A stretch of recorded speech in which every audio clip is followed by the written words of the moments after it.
Hi, everyone, and welcome to this week's episode of VMware's Partnership Perspectives. I'm Kathleen Tandy, Vice President of Global Partner and Alliances Marketing at VMware, and I'm pleased to bring you the stories and trends from VMware industry analysts, partners, and executives. This week, I'm joined by Aimee Catalano, Senior Director of Global Partner Marketing at Google Cloud. In her role, Aimee and her team are responsible for joint partner go-to-market strategy and execution across the portfolio of Google Cloud products. During our conversation, we discussed common questions customers have regarding digital transformation, exciting announcements around the Google Cloud VMware Engine offering, and what led to Google winning VMware's 2022 Worldwide Cloud Innovation and Transformation Award.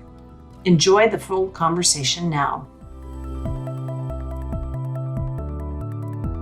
Aimee, welcome to Partnership Perspectives. It's great to have a guest from one of our leading cloud partners, and for me personally, to have another marketing leader to speak with today. Very great to be here. So, Aimee, you are a member of the marketing leadership team for Google Cloud, and let's start our conversation there. Can you talk a bit about your role at Google Cloud as part of the marketing leadership team and what your team is responsible for? Absolutely. So it's been a really fun 4 years, as you can imagine, the amount of growth Google Cloud has had. And I lead our global partner marketing organization. So as we think across the portfolio of Google Cloud products and solutions, and then across all of the different partnership types from channel partners, services partners, our technology and ISV partners, and how are we really driving all the joint go-to-market with those out to our end customers. Great. You talked about Google Cloud growing so much and it being a really exciting 4 years. What role do partnerships play in Google Cloud's business? Kind of the scope and aspect of business growth, and how is that shaping how your team is working with partners? So it was interesting. Before joining Google Cloud, especially taking a very specific partner hat on the marketing leadership side, it was key to make sure that partners were just really core to this strategy overall of the business. And that definitely didn't disappoint once I got in. In fact, we're only continuing to lean in even stronger with our partner ecosystem. Earlier this year, we actually made a pretty big announcement that we were going 100% partner services led throughout the business, which of course is just a testament to how much we really want to lean in and drive first-class solutions together with our partners and bring those to our joint customers. In terms of what that means for my organization, it's been great. I think if anything, it's around, okay, now we have even more momentum around partners. How are we scaling the skill set? How are we scaling the teams quickly? Because there is such a interest in providing more, I would say, partnership across all these different solution providers, all the different types of technology partners that we can work on together, build more solutions, get more excitement through our marketplace. There's so much that could be done. And it's just been great to see the appetite from our partner community who just really wants to lean in as aggressively as they can and get a part of this very hyper growth speed for public cloud. I think we share something in common as well, because as VMware has been absolutely leaning into cloud, which is one of the reasons we are such strong partners, some of the feedback that we've gotten from our customers is just how to navigate the complexity, which workload for which function, for which aspect of their business. And then you just have all the different aspects of the entire technology stack. If there's one thing we're hearing, it's we need help.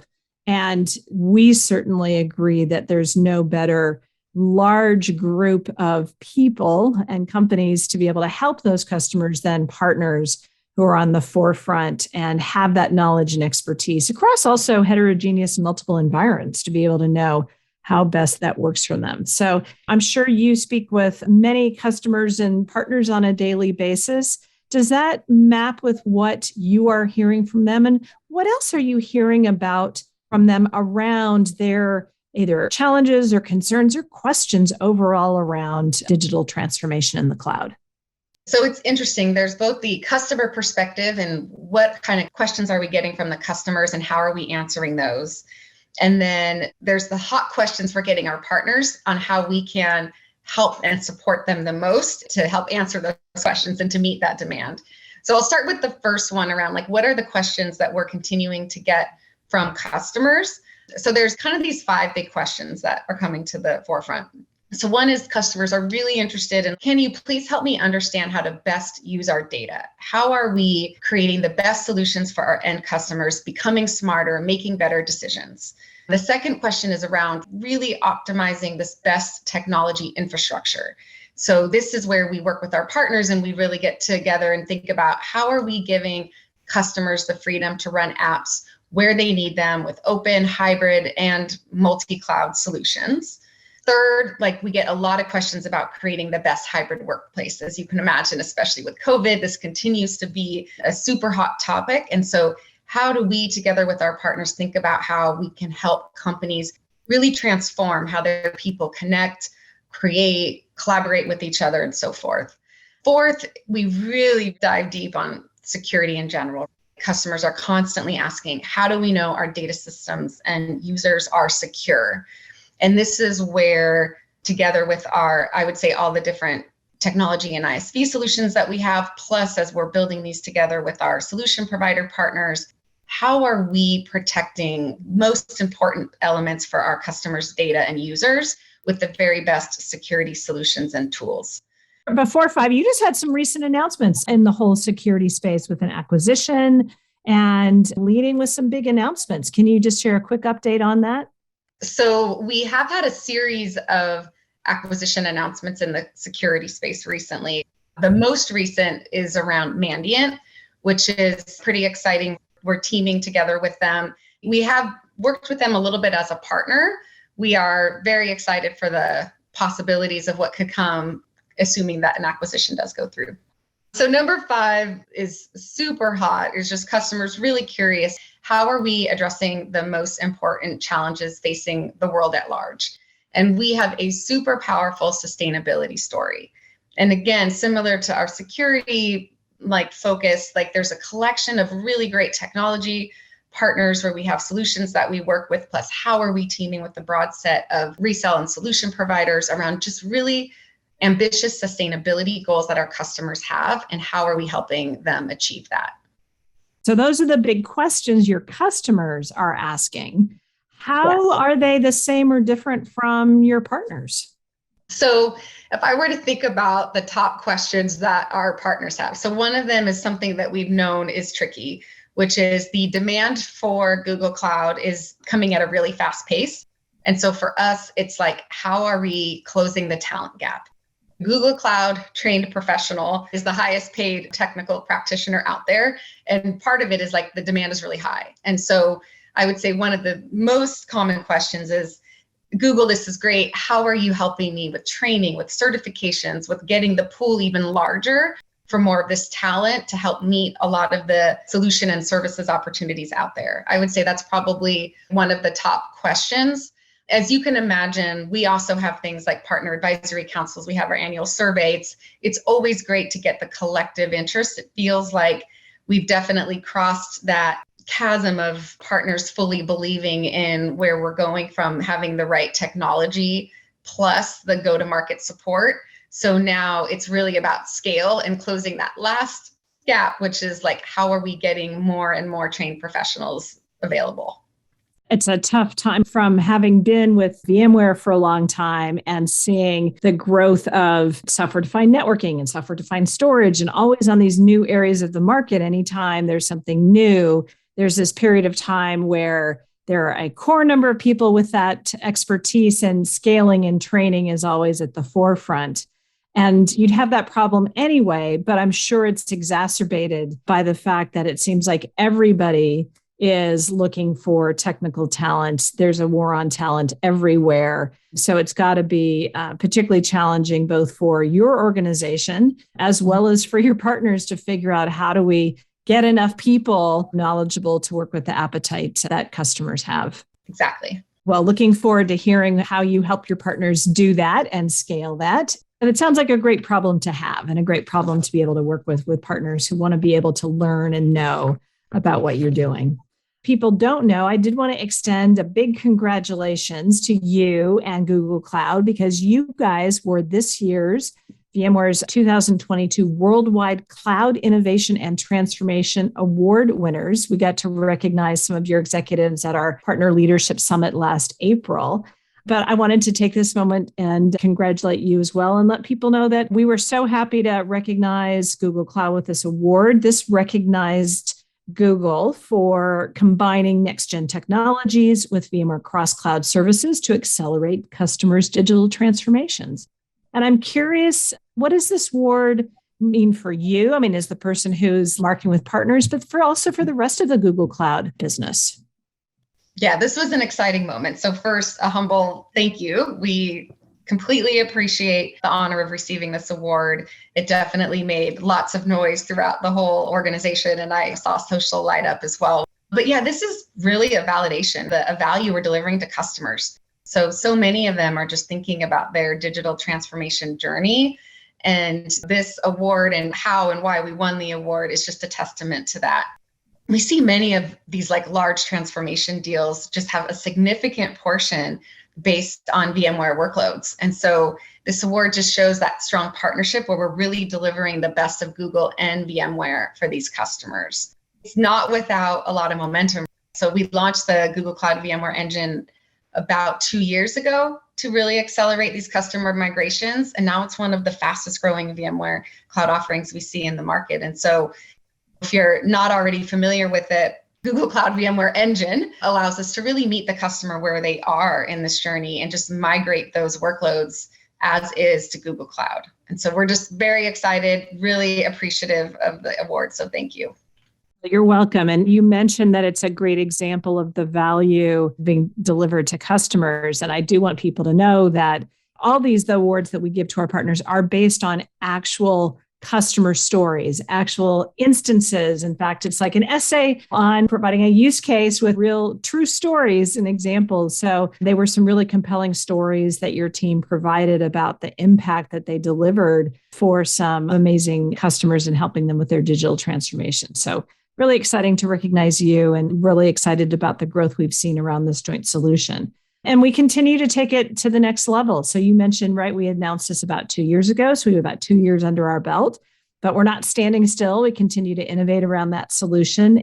In fact, we recently announced that Google Cloud VMware Engine, we tend to go by GCVE. Anyway, it is now available through VMware Cloud Universal, which is our VMware's flexible purchasing and consumption program for customers executing their multi-cloud and digital transformation strategy. From your perspective, what additional challenges does the new purchasing and consumption program offer? Who do you think it's going to benefit? And I'm just wondering if you have any overall customer success stories that you'd be willing to share that show the unique value and then maybe even the cloud universal option. It's really great to see, again, when the rubber meets the road and you're actually looking at what this means within customers and their ability to migrate their VMware-based apps without having to make any changes to their applications, management tools, processes, and actually really in just about 30 minutes, a customer can migrate to Google Cloud, which just reduces a ton of costs and saves time and really just enables access to the service overall. We did have a couple of really great stories that were a part of that. Like retailer Carrefour is an example where they migrated its on-premises VMware workloads without disruption to shoppers or employees, and they actually reduced operating costs by 40%, and then their energy consumption by 45%.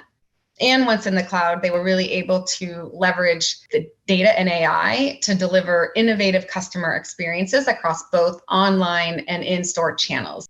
What you see is a lot of times people start with this okay, I need to reduce costs or get more sustainability into my model, and then realize wow, Google has really powerful data and AI tools. And then they actually go above and beyond that initial goal and really start to drive interesting customer solutions they might not have even scoped out originally.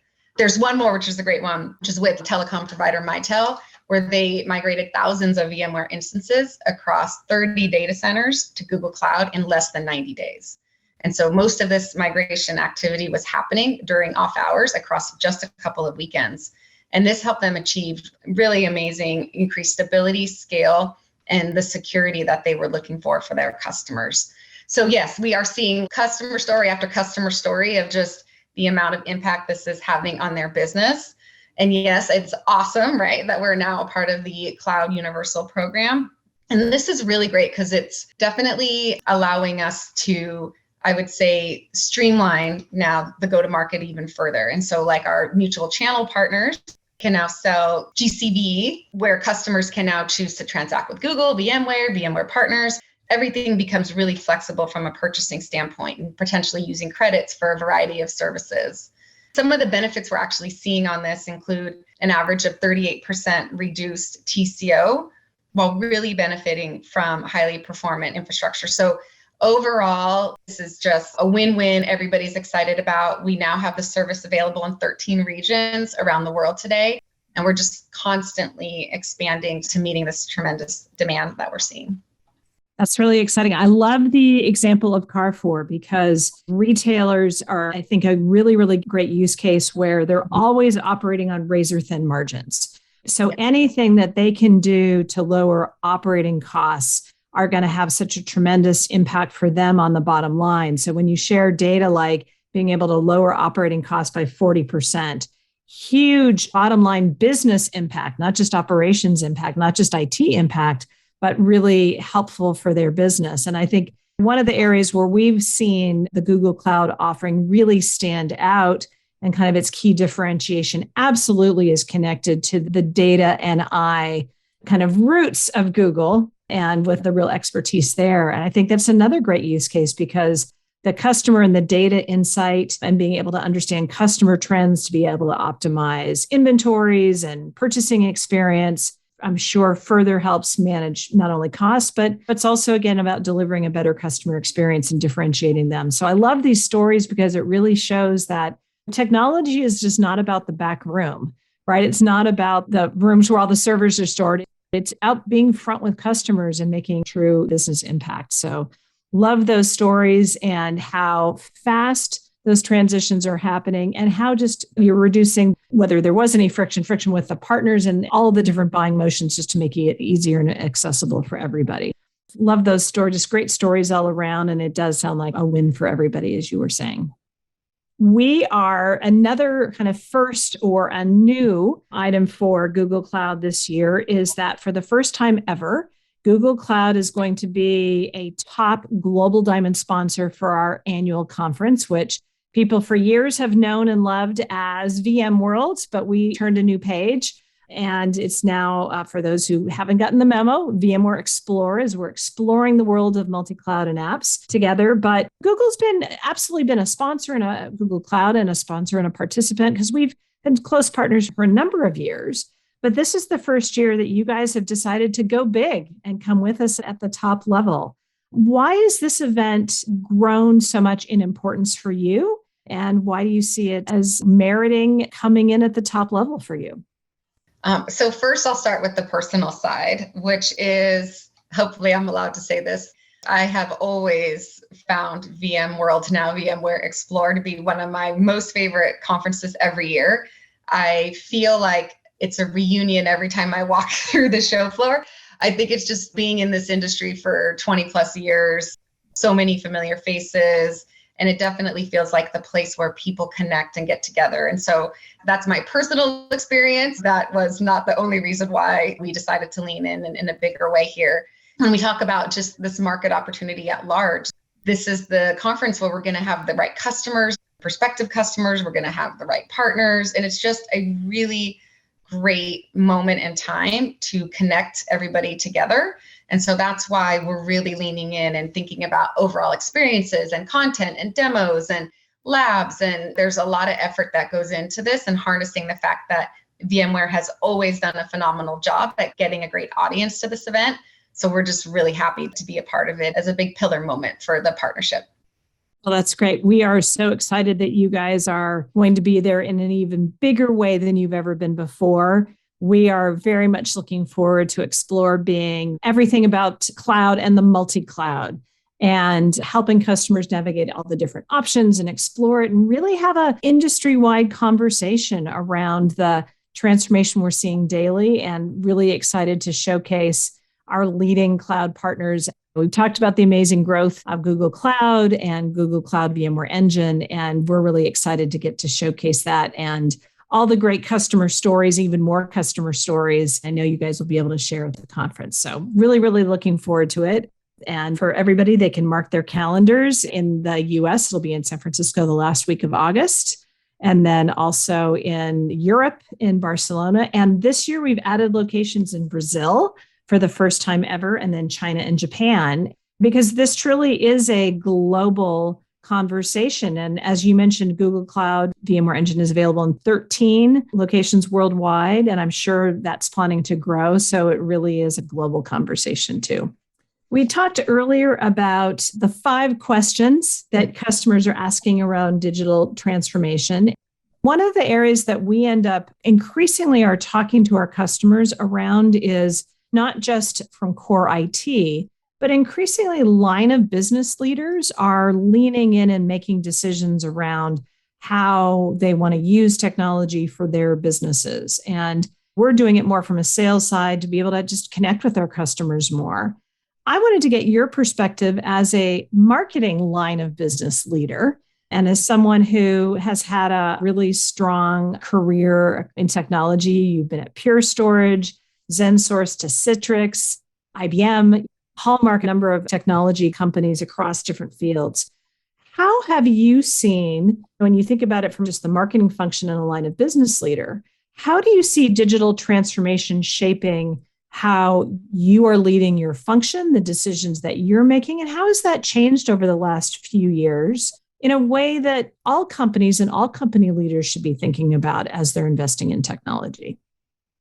So I think what's unique in this time period is, from a line of business leader, you have never had as much data out there as you have in this moment in time.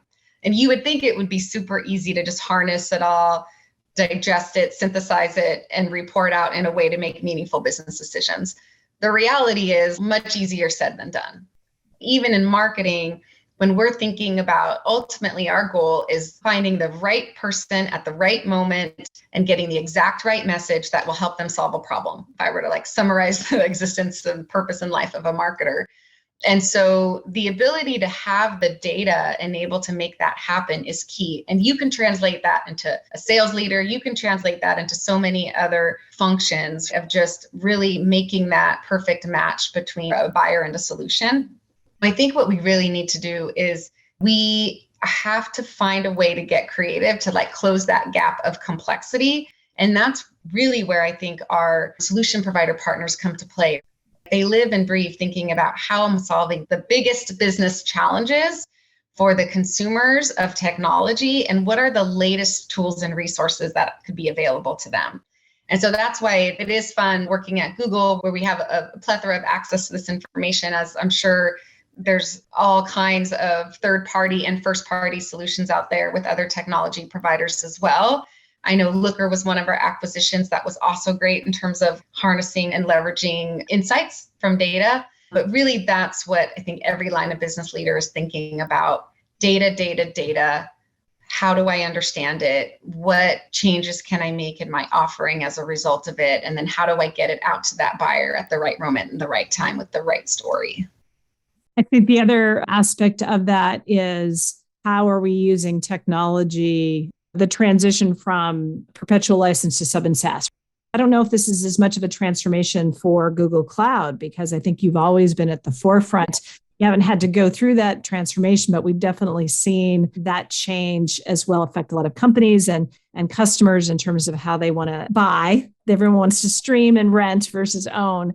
But it's also then changing the nature of how one engages with customers. And I know I talk to a lot of partners who are also navigating that same transformation as well. It's not about just selling and then walking away anymore. Staying engaged across the life cycle of how they're using the technology, which never seems to end. I'm curious how you are working with, supporting your partners, sharing any of those insights with them to allow them to be able to help customers navigate that complexity, be able to be on the forefront. You said you're going all partner services led. How are you helping your partners benefit or share in that information, which is a tricky topic, to be able to be on the forefront of ensuring a really great customer experience. Sure. And you're right, for what it's worth, not at Google, but in previous lives, I have absolutely felt the perpetual or even like only on premises. So now we got to serve the customers out there who just want to purchase monthly as a service. So I've lived through that transition multiple times. So it's not without appreciation for it. I feel like this has also been a huge opportunity for the evolution of the partner community. How are they thinking about not just selling something, installing it on site in customer's data center, and then moving on to the next customer?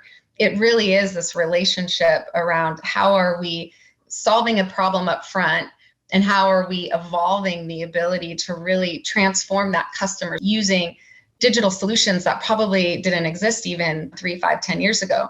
We have invested a lot within our partner community. We have something called expertises, something called specializations.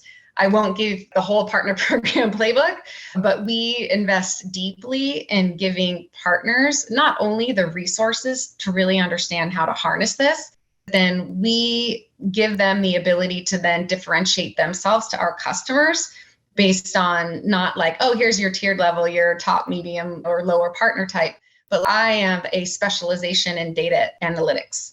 I have a specialization in hybrid, whatever it might be. The point is that we do a lot to support the partners to develop these solution offerings, and then also to demonstrate their success and the choice that customers should use for theirs. That's great. I think it sounds like you guys are dialed in to think about how you can set your partners up for success. Both you and I know that when we set our partners up for success, first and foremost, that means we're setting up our customers for success. And then it's always a win-win-win. So that sounds like a great way you're leveraging the expertise and resources that you have. You had mentioned before back, one of the biggest challenges your partners have around supporting all this growth is developing talent. Both you and I, members of two very strong, well-known technology companies in Silicon Valley. I think one of the things that is foremost in our minds is how do we continue to attract talent? How do we keep talent? How do we keep talent engaged going into now a third year of working remotely, starting to go back to offices as well? You are a very experienced, seasoned leader. I'm curious as to if you're seeing some of the same challenges, particularly in marketing. I mean, marketing talent, especially tech marketing talent, is super in demand. I will share, I've lost a couple of people to Google. It's a big musical chairs. As a leader, some of your principles in terms of attracting and most importantly, retaining and engaging talent. I think when COVID came, it had kind of the utmost importance for leaders to really engage people at the human level, because everybody was coming in with their own heaviness, the world around them, especially 2020. There's so many reasons why your life and your world could be heavy. We talk about this concept of an invisible backpack, which is no matter what meeting you're about to enter, no matter what team you're about to talk to, you don't know what happened to that person that day, that week. And if you were to start to fill this invisible backpack with heaviness that they're bringing with them to that meeting, it draws this level of empathy, and it draws a level of, I would say, forgiveness, so that at the end of the day, we want people to wake up, feel supported, feel motivated, and feel like no matter what they carried in with them, they're going to have a good day at work. Their leader's going to support them. Their team is going to support them as needed. And so I really did lean in quite a bit myself personally of just how can I educate myself on being the best human leader for these people so that they have a place to turn to, they have a place to go. And so I do feel like one of the benefits of COVID is it got this emphasis that we need people to want to wake up every day and be so excited about their job and their team. And so that's kind of the crux of it. And it sounds a little bit crazy, but I would say for me, I actually cared a lot more about this than delivering my business goals. Yes, of course, we need to meet our objectives. We need to drive to this, but they are so mutually connected, where the more the team has a super thoughtful people manager who is constantly checking in on them and supporting any possible area that could be needed, then at the end of it, people will all hit their goals. But I do think that's just how we think about it. And then making managers accountable. So we definitely have a lot of accountability built in our performance management system at Google, which helps to make sure that, yes, we have a one-to-one checking in with people, stay on top of this. We also have a systematic way to make sure that the team is getting what they need from their individual people manager. And I really do feel like that has helped us navigate a really challenging few years. I love the concept of the invisible backpack, being aware. I haven't heard anyone refer to in that perspective. I love that mental image. And I think that's something that every leader, no matter what business, can take away, that it's really those human principles, that empathy, thinking through and focusing on there, and then helping people feel connected too. And then what are we here to do so that you can see and feel proud of the impact that people are having? I love that advice and guidance and thought, because at the end of the day, it's about people want to stay with you. They'll stay with you, taking advantage of one of the many, many other opportunities that are out there, as we've seen just the entire technology world accelerate over the last couple of years. Well, Aimee, let's wrap up with maybe some lighter questions. What are you reading, watching, or listening to now that is particularly engaging or just opening up a new area of learning for you?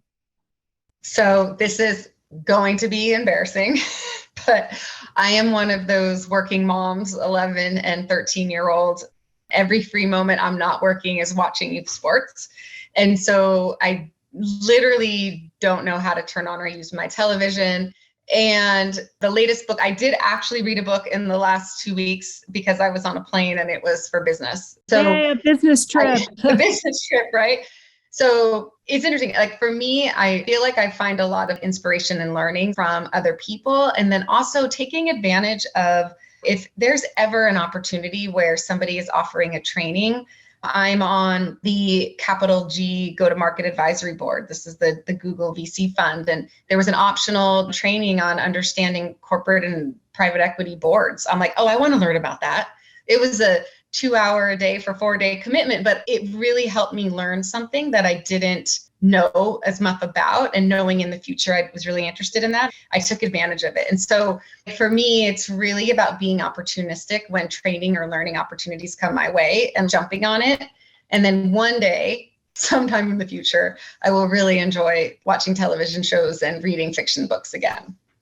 I love that. My children are now older and out of the house, but I spent a lot of time also at youth sporting events. One of the things I missed most about those, my son was a water polo player, so I drove to lots of water polo tournaments in Northern and Southern California.